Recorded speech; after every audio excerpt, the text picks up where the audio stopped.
I'm Vin. I'm Sori. If you would like to get your song reviewed, dear listener, there's the filthy capitalist option. As Sori says, 125 gets you straight to the head of the line. You don't have to be a part of the alliance. You don't have to be part of the group. Wait a minute. And the biggest thing is you don't have to wait. You hop, skip, and jump right in front of everybody. 125 gets you there. You do that 3 times, and you get mashed down to the $75 rate for perpetuity. Yes! Also, there is a band review option.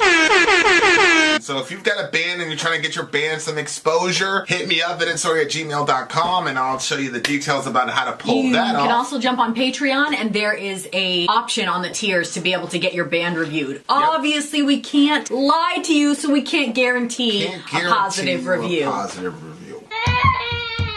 Get what you get. It's just rubbish. Rubbish. Rubbish. That's British for garbage. My favorite is the community option. $1 at the gate gets you in at Patreon. You get to join an alliance. The alliance joins their points together, and that helps determine what songs that we do. The alliances hang out on Discord. Message me on Patreon to get the link. They do all kinds of other cool things. They do Minecraft, Dungeons and Dragons. Yeah.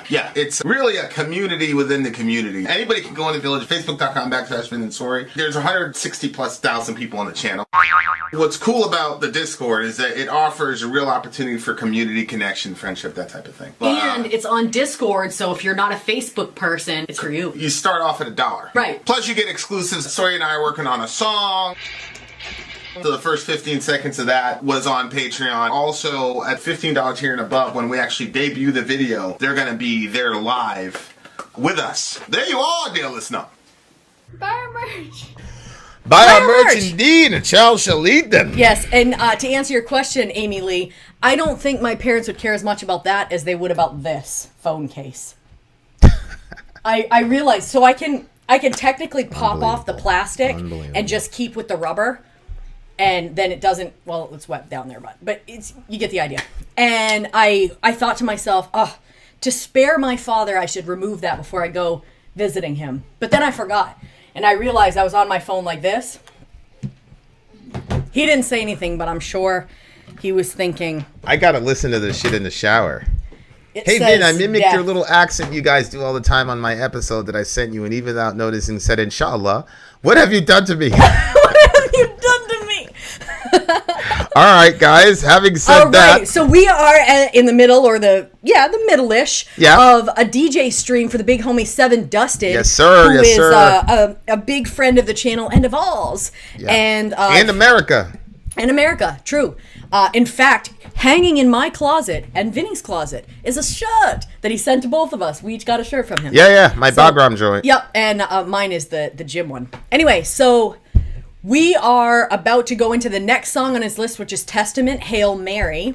Hail Mary. Tupac did a song called Hail Mary, and it's a classic rap song. Probably the darkest rap song of all time. Just crazy. I'll play it later. All right, Testament, Hail Mary, let's go.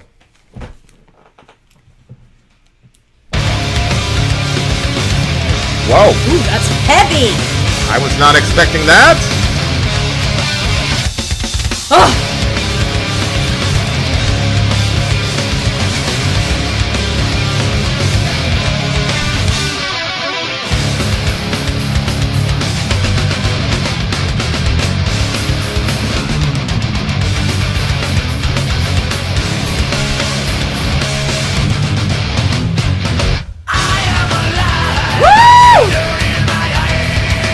Yes!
Oh!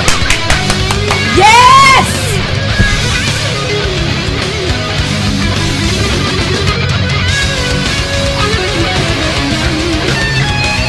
Seven Dusted, you're a bad man!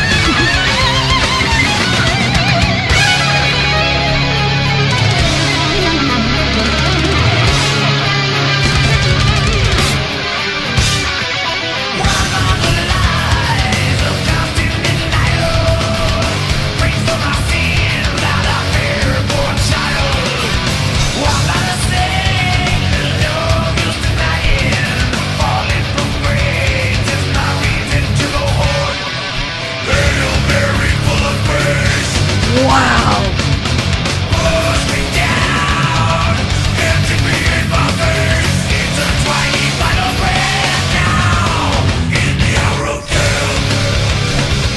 Wow!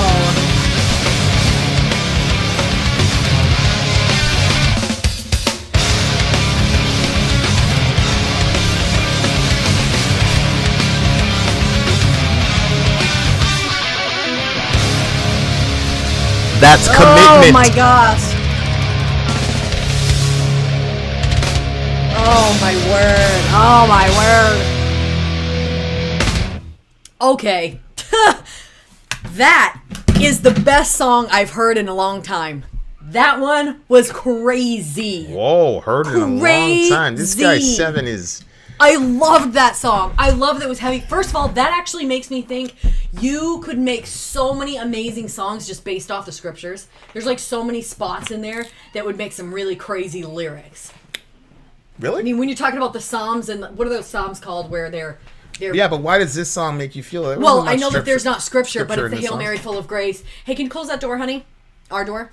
Oh, now we're in the hour of our death. Yeah, all that stuff. Like, wow, like there's a lot of stuff that you could do with, and man, the way that it was so heavy. Yeah, it was. And the guy's voice. That was hard. And it was just like bang, bang, bang. Okay, I'm just big time fan. What's the name of this?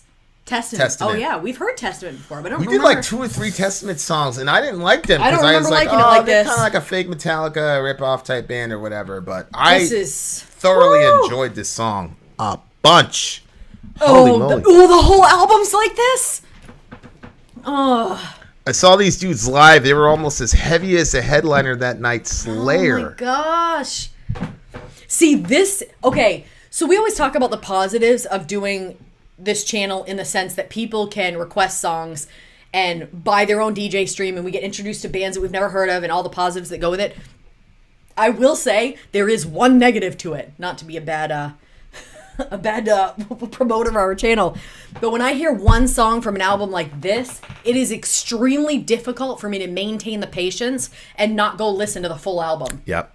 But wait, because we experience the music with you guys. So this one, Seven Dusted, this one's a painful one for me because I really seriously, I would play this and just I want to do something crazy with this playing super loud, and I can see totally how you could break your leg in a situation like this in a mosh pit. Oh yeah. I really wish they had like male and female mosh pits. Mm-hmm. So we can do that at our show. Yeah, but I'm gonna be up on the stage, so I can't go in there. Yeah, we could say, hey, the girls over here, guys over there, let's see it. If the girls are moshing in one of the heavy breaks, I was going to say, we're going to have to leave a spot so I can jump in. Yeah. We'll, like, create a wall of death. I feel like I'll get sued, though, because you know how I am, like, you know what I'm saying? Like, because I want to go hard. I don't want to have to. I'm dead ass, though. We just create a wall of death or whatever. Get a little bit of fan base around here, and then. I'm getting super excited. Just go for that shit, bro. That should be tough. Okay. There's no escape when redemption is lost. Vin and Sori, you are Christians. You need more testament in your life, both old and... that was a good dad joke. Very good. Very well played. Holy shit. Played. Slayer, Testament, Anthrax, and Lamb of God. That was all in one show? Yikes. Oh, my word. Seven Dusted. Yikes. There's some songs, honest to goodness... Okay, Seven Dusted, you need to go to our shop and pick something because I feel like we have to give you something for this. It's just too good. Whatever you want, Seven. Oh, okay. You know what it is? I really like next week when our work starts, I'm going to actually start working on putting up that new thing with the skulls, the Vin and Sori skull thing. So you might want to pick one of those. You can have it either shipped to where you are or shipped to home, whatever you want to do. But holy moly, I can't not give you something for this. This is just I am grateful for your song pick here. I love this.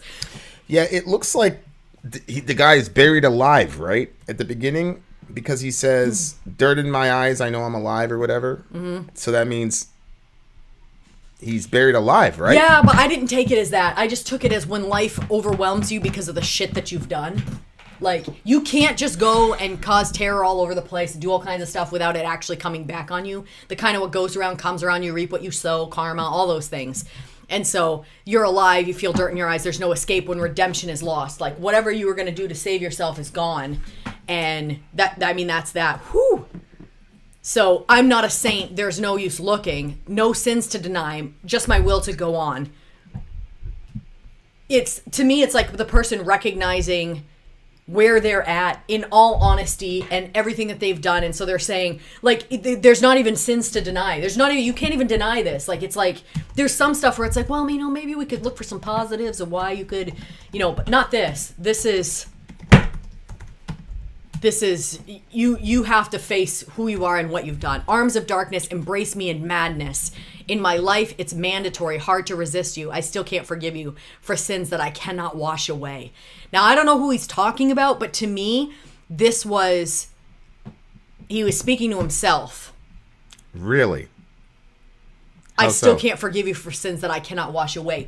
Because if you sin or you do things knowingly that are wrong, like, I think that there's stuff that you can do things that you're like, oh, you look back on it and you're like, wow, I shouldn't have done that. That was wrong.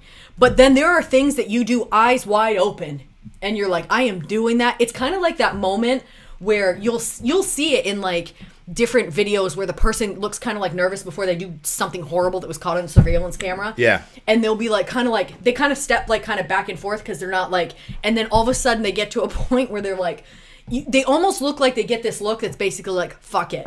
And then they go in. Yeah. And so it's those knowing things that you do that is just, that's unforgivable to yourself. Like, okay, I did this, eyes wide open, and now look at it. Then Hail Mary, full of grace. And then I think of the Hail Mary as, you always say that in football, it's that play that it's like, well, what the hell?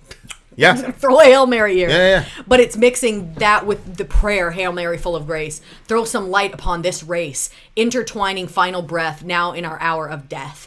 And so it was to me like this recognition or this understanding that you're not the only shitty person.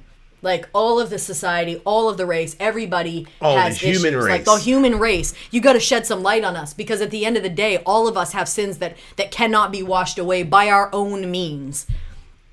Bound by the lies of constant denial. Well, it's interesting because the prayer actually says now and in the hour of our death. Yes. So it separates, there's a temporal separation between this moment and the hour of our death. But in this song, there is no separation between the present moment and the hour of death. Now yes, in the hour of death. Yeah. So that little and there, to me, changes the entire meaning, because what he's saying is the time of death is now, due to whatever. You know what I'm saying? Yeah. Well, to me, it's because now is when you understand that you're alive, but you feel dirt in your eyes, like it's over. Bound by the lies of constant denial. What? Go for it. There's so much denial that goes on in our society. Like, I mean, come on, people. What do you think the next generation is going to say about the way that we're murdering babies? I mean, come on. Really? And you're going to say, oh, it's a fetus and blah, blah, blah. We all know. We all know. It's a feed. You know what I'm saying? Like, but we don't want to face it, so we call it something else. Yeah, like, that's how nobody ever speaks Greek, but all of a sudden they're pulling out the Greek. You know Latin. What I'm saying? Like, that's a sign. Because if you look at what the word means, it means the same thing as what you're trying not to say. Yeah. So, there's stuff like that. And so we can put ourselves in a place of denial instead of telling ourselves the truth, and that pay for my sins that I bear for a child. That, I don't even know what that's saying there. Well, there's obvious Catholic undertones to this song. And, obviously the stereotype is that the priests, you know what I'm saying, with the children. Yes. And forgiveness and all that were a lot of times the abuser will blame the child for the thing, for tempting them and whatever, right? So bound by lies of constant denial, pay for my sins that I bear for a child. So it might be as a child, for a child. I mean, either way, I'm not a saint. There's no use denying falling from grace is my reason to go on. Which, of course, that's a big thing. Admitting that you're not a saint. Before I started this channel, I thought that was easy. Before I started this channel, I was like, oh, that's everybody knows that they're not good people. Like, I thought that, but that was a very shocking, biggest. That was a very shocking thing to me, where people were like, oh, well, I'm not, and yep. I'm very glad that I ran into Kellendros. We had a discussion. We had a pretty intricate back and forth for multiple days, multiple videos, multiple hours. But I was like, what is going on? And basically what he said was, look, when you're talking about original sin, where you say, look, we're all born with a bent towards selfishness and we're necessarily going to put ourselves above other people unless we're taught to do so otherwise.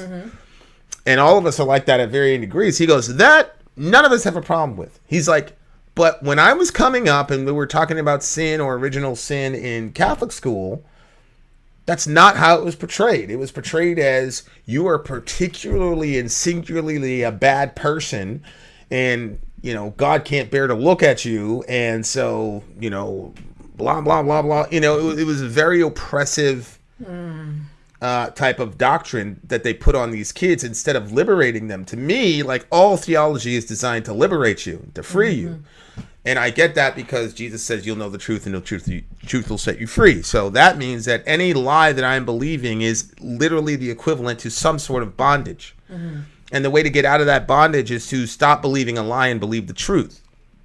So, that's a massive issue. And so self-denial goes a long way. So all theology is designed to liberate you.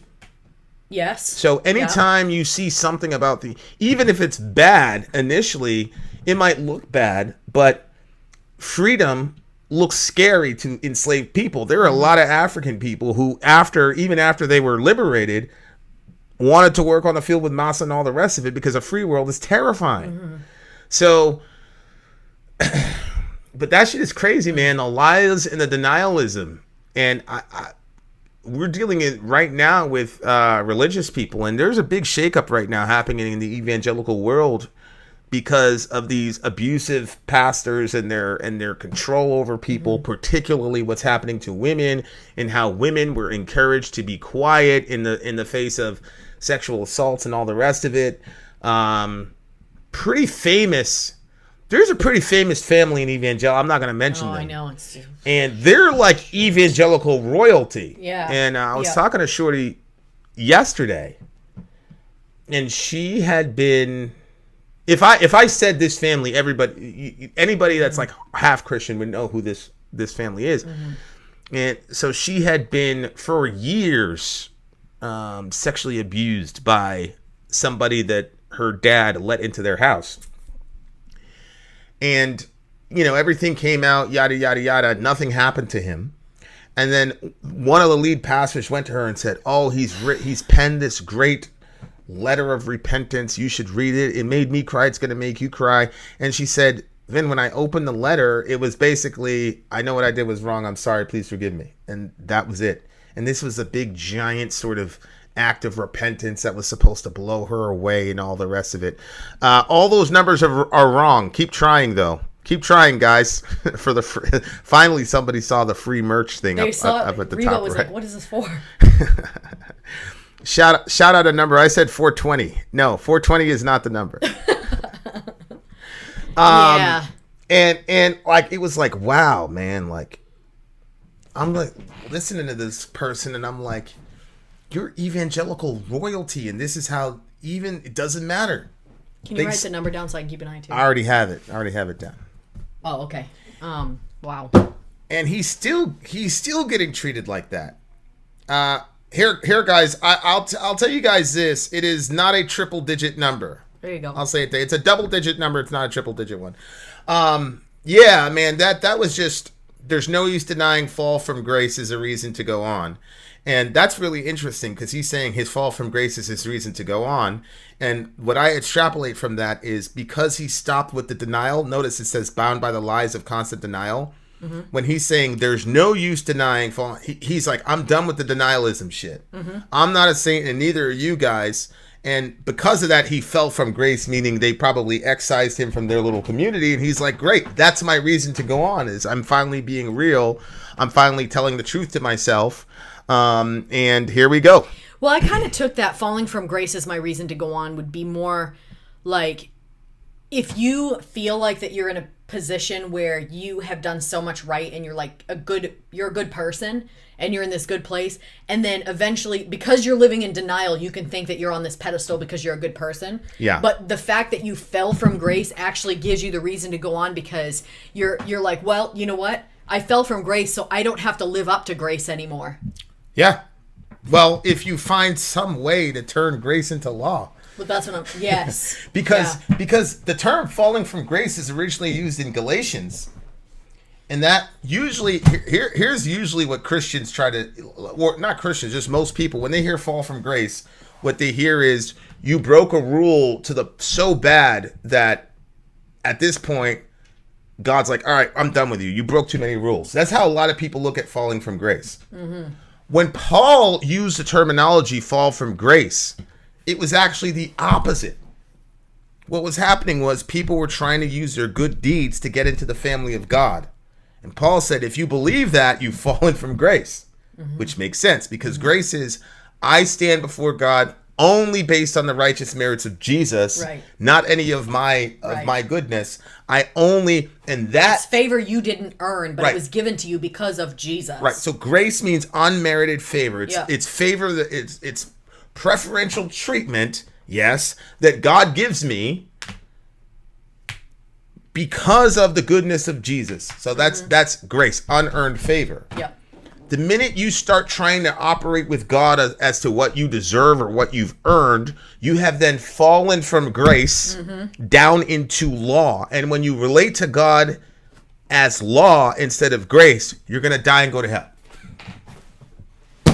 Because you can't keep the law. There'll be no Hail Marys to save you. Yeah, Mary can't save you from that. You can't keep the law. So it's best to just operate from grace. So when you fall from grace, what falling from grace means is when you stop relying on only God and you start relying on yourself to be righteous enough to earn heaven. Mm-hmm. That is what falling from grace is. It's not being so horrible and terrible.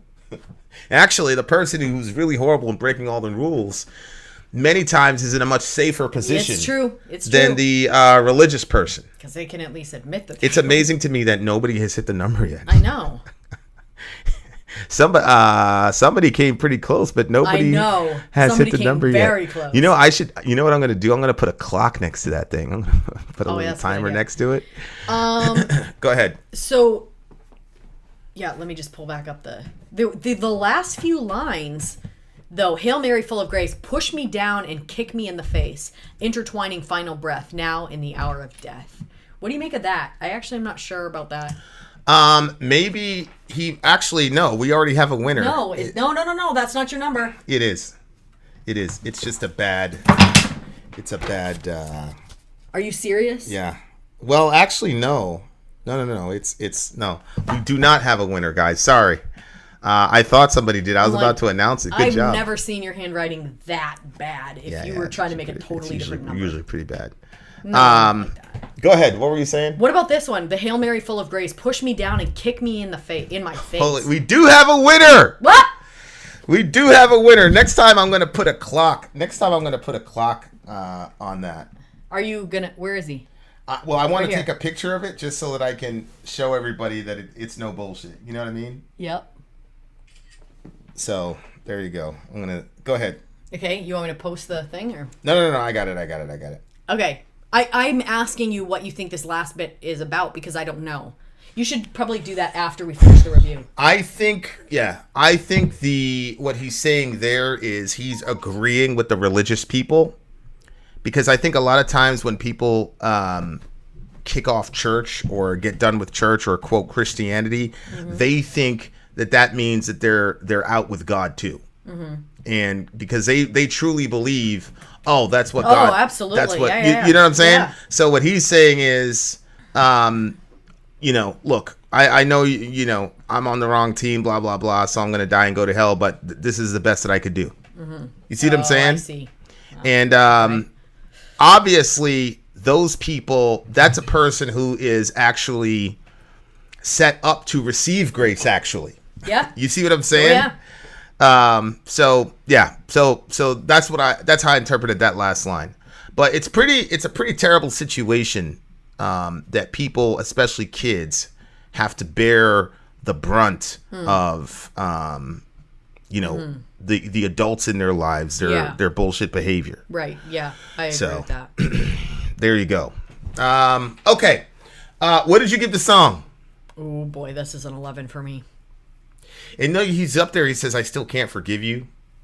Where? You go up The there. beginning? Yeah. Yeah, you see right there? Hard to resist you. I still can't forgive you. Yep. Arms of darkness embrace me in madness. In my life, it's mandatory. Hard to resist you. I still can't forgive you. So Sins that I cannot erase or wash away. You can never. I'm sorry. You can never wash away your own sins. Go ahead. well, but that seems to me to be one of those really bad situations where the person is almost attracted to their abuser. Oh. So hard to resist you could be literal in the sense of I'm a child and you're a big adult. It could be metaphorical in the sense of I'm a nobody and you're a priest in the church. Or it could be metaphorical in the sense of this is giving me some sort of pleasure, so it's hard for me to resist. But then when it's all over, I feel terrible, which is something that a lot of sexual assault victims have said. Don't realize. Yeah. They believe that because they were stimulated or had some sort of enjoyment from it, then it wasn't a real violation. And that is not true. No. That's untrue. No. It's like we've said before, if you get dust in your nose, you're going to sneeze. Like there are certain reactions that your body has in reaction to stimuli. And so if somebody knows the right buttons to push to give you that sort of feeling, so that, I don't know what, maybe they're trying to,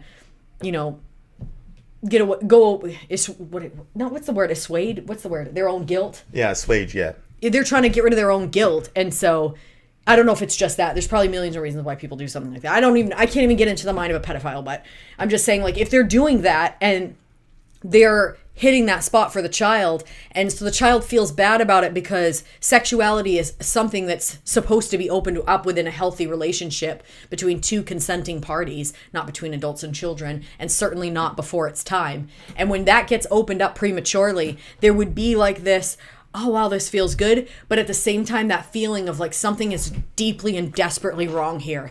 And then the child can carry that guilt on, and a lot of times it comes with threats, and so the child can't even talk to their parents about it because they feel like if they say anything to their parents, the life of their parents will be lost. And so what's worse, the suffering of their own body, or the idea that their parents would no longer be with them, or heaven forbid it was one of the parents that did it. That's a whole nother level of sick. Yeah. But when kids are in that situation and then they feel that their body reacts to the stimuli, then they feel like it had to do with them, it was their fault, or maybe they did something, and we've had a number of conversations with people where we tell them, no, that's completely all 100% on the adult. It doesn't matter what you were doing, you were a child. Yeah. And the fact that your body reacted to it still, that means you have no guilt whatsoever on that. And the feelings of being dirty or the feelings of being disgusting, those things are not you. That's the person that did that to you. Yeah. So their energy, they put that on you, but that's not you. Push that back on them. They're the nasty ones. They're the disgusting ones for doing such a thing to a child. That's not you. Yeah. And unfortunately, they have so much guilt that they feel, and it doesn't get talked about. And so when people have a subject that's that painful and also that it's in the shadows, the conversation's in the shadows, and people don't especially want to deal with it if it's within their own family. And so the child, unfortunately, is the one that suffers. They're the ones that they were victimized, and then on top of that, they have a lifetime of having to deal with these feelings and these thoughts on their own. And it's completely unfair. It's completely wrong. But that's why when we get an opportunity, we say something, because we know we've seen the pattern, and nobody should walk through their entire lives thinking that they were the guilty party in that situation. You were a child, and whatever that adult did to you, it was wrong. and you had no culpability whatsoever. End of story. Even if you were completely naked playing Twister, like that is not on you. Even if you were a child and you tried to initiate something with an adult. It's not on you. Still not on you. It is not on you. It's on the adult. Absolutely. So there's that. What do you get the song? I already gave it an 11. Yeah, it's a strong song. The riff again was crazy. The thing about tonight is there always seems to be some theme. The riffage tonight is just so different, but still strongly metal, but very, very just. The mixes are just crazy tonight. Mm-hmm. But I say that every night. You know what I'm saying? Like I don't know. Really good job. Really good job. Okay, congratulations to Stoudman, the winner. The number was indeed 27, and I'll show you right here. You guys can see right here the number is 27, and I'm just putting that out there just so that we can have something positive to leave this damn thingy with. Let me see if I can pull this down. You see that 27 there? Yeah, that's the thing that Vin was trying to say. He thought it was a 9 that he A very wrote. good argument could be made for a 9, but it was 27. It's not a very good argument. If that was on the kids' math paper, they would be doing a redo. It was 27. That would be marked wrong. So Stoudman got the free merch. That's just a hint, guys, of how the channel is going to go once we get off vacation. We got a lot of really cool stuff coming down the pike for you guys. So shout out to the big homie Stoudman. Boop, boop, boop. You deserve it. Vin out. Sorry, out. Gone.